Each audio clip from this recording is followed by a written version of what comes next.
भक्तों वो राजा नहुस जो है सर्प की योनि में चले गए हैं, लेकिन राजा नहुस के 5 बेटा थे। सबसे बड़े बेटा का नाम था यति, दूसरे नंबर का बेटा जो ययाति थे। ययाति जो है प्रयागराज के राजा बने हैं राजा नहुस के बाद में। भक्तों ये देखेंगे सुखदेव जी समझा रहे हैं, हे राजा परीक्षित, राजा नहुस के बेटा जो ययाति थे, ययाति का विवाह शुक्राचार्य ब्राह्मण की बेटी देवयानी के साथ में कैसे हो गया?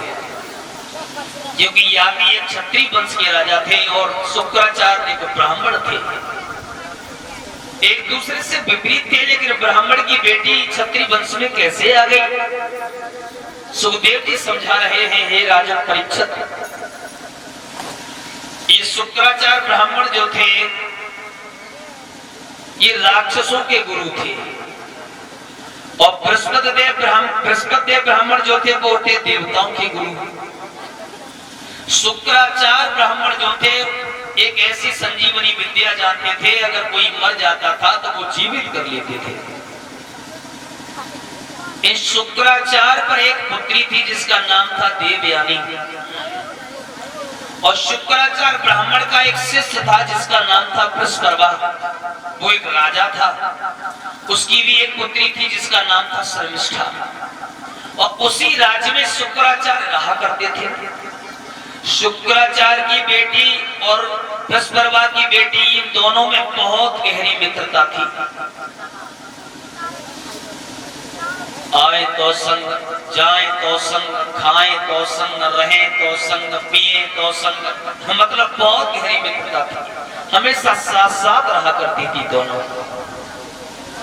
एक दिन ऐसा हुआ कि वो बड़ी तेजी से धूप पड़ रही थी, गर्मी भी बहुत पड़ रही थी।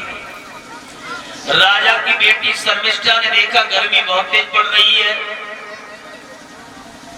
और क्यों नहीं आज हम किसी सरोवर में स्नान करके चले आते हैं।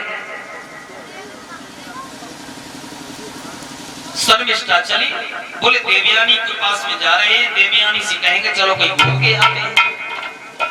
शर्मिष्ठा चली है देवयानी के पास, मुझे जवाब दिया, बहन देवयानी बड़ी तेजी से धूप पड़ रही है, जेठ का महीना है और ये धूप बिल्कुल सहन नहीं हो रही है, काम करो हम दोनों लोग चलते हैं कि सरोवर में स्नान करते हैं। बोले ठीक है बहन। जवाब दिया है कि चले बहना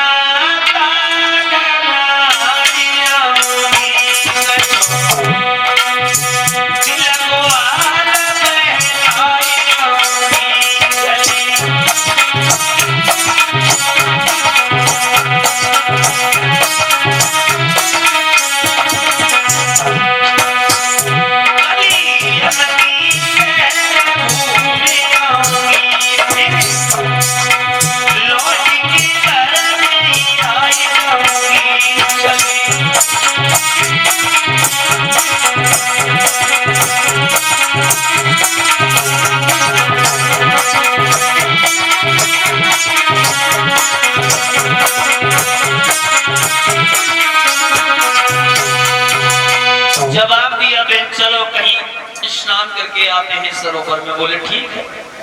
कुछ और भी सहेलियां साथ में नहीं है और वो शर्मिष्ठा देवयानी एक सरोवर के पास में पहुंच गई हैं। सब सहेलियों ने अपने अपने वस्त्र उतारे हैं और जल में घुस गई हैं, वो सब नहाने लगी। तब तक हुए से भोले बाबा चले आ रहे थे। एक लड़की की नजर पड़ी कि भोले बाबा आ रहे हैं। सो एकदम एक लड़की बोली, बहन भोले बाबा आ रहे हैं।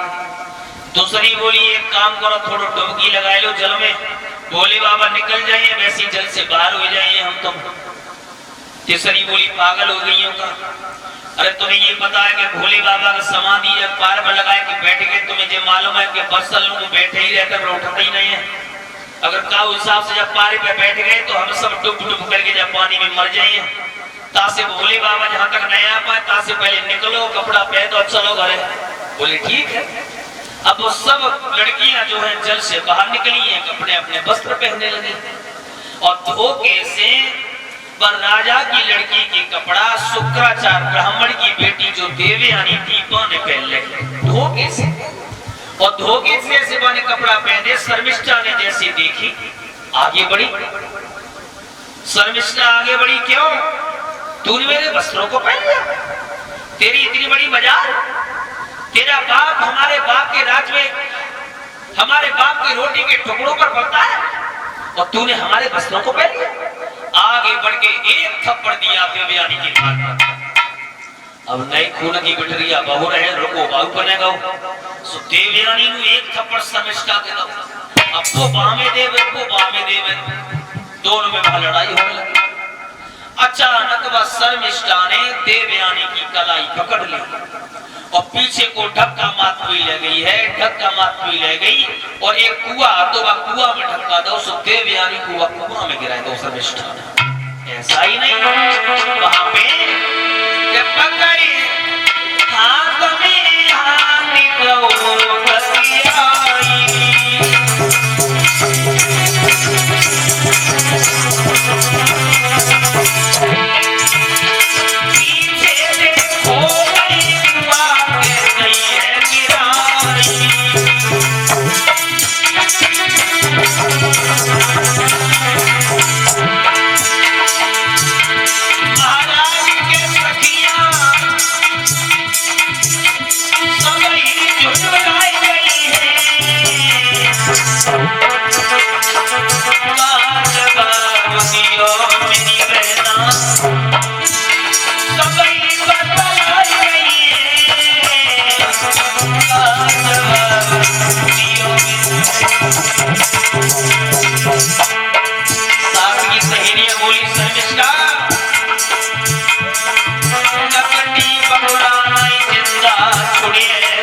शर्मिष्ठा ने देवयानी को कुआं में डाल दिया। भक्तों, अब जितनी भी साथ की सहेलियां थी शर्मिष्ठा से बुरा भला कहने लगी, ये तुमने अच्छा नहीं किया बहन, देवयानी को तुमने कुएं में डाल दिया।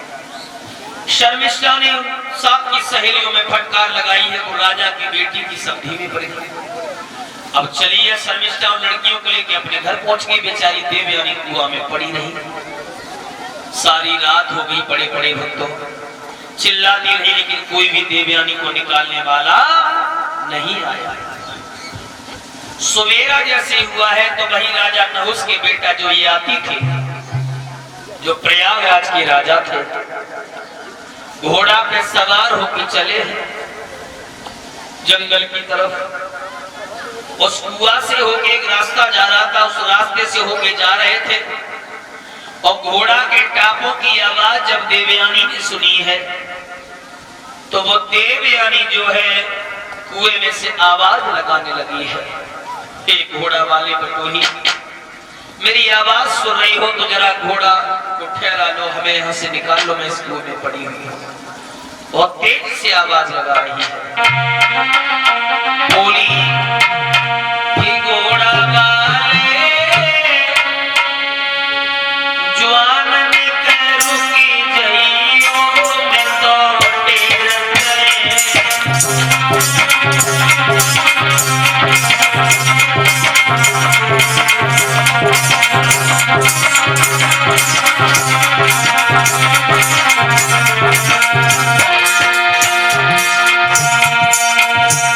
घोड़ा वाले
आवाज दी देवयानी ने राजा याज्ञ के लिए।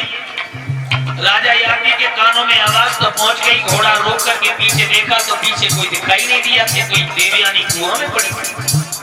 बोले आवाज पता नहीं कहां से आ रही थी। मैंने आवाज लगाई देवयानी के मैं कुएं में पड़ी हुई, मुझे इस कुएं में से बाहर निकाल लो। याज्ञ ने जब ये सुना है तो घोड़ा वापस लौट आया है। ऐसा ही नहीं